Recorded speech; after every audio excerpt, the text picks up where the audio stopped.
जो 2170 टीमें विकसित कृषि संकल्प अभियान के दौरान पूरे देश में गई, संवाद में, चर्चा में अनेकों मुद्दे सामने आए, जैसे शोध और रिसर्च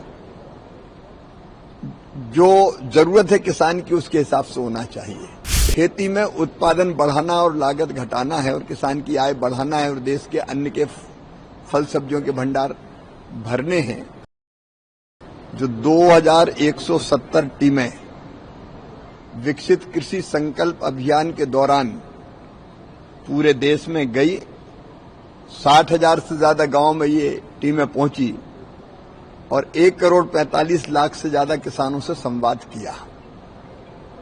और संवाद में, चर्चा में अनेकों मुद्दे सामने आए, जैसे शोध और रिसर्च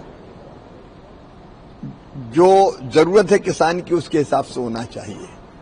तो शोध और रिसर्च के बिंदु क्या क्या होंगे, इस पर चर्चा हुई।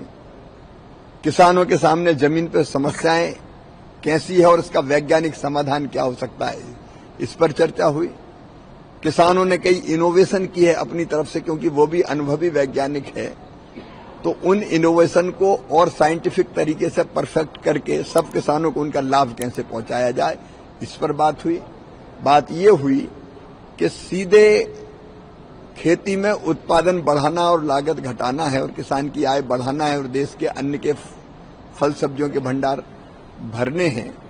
तो हम राज्यों के साथ मिलकर जो विकसित कृषि संकल्प अभियान में जो हमने समस्याएं देखी, हमने जो स्ट्रेंथ हमारी देखी, जो काम और करने की जरूरत है, उस पर विचार करके हर एक राज्य के लिए एक कार्य योजना बनाएंगे, कृषि का रोड मैप, विकसित कृषि समृद्ध किसान का रोड मैप राज्यों के साथ।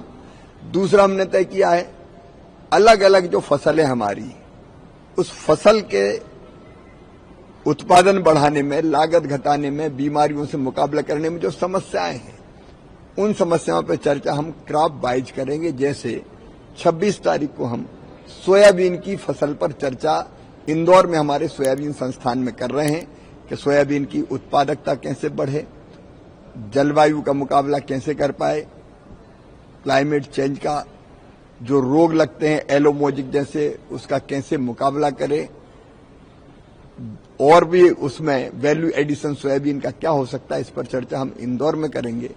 इसके बाद कपास पर चर्चा होगी, इसके बाद गन्ना पर चर्चा होगी। तो क्रॉप वाइज भी और राज्य वार भी हम चर्चा करके कृषि का रोड मैप बनाएंगे और फसलों की उत्पादकता बढ़ाने के लिए, किसान का लाभ बढ़ाने के लिए हम लोग आगे बढ़ेंगे।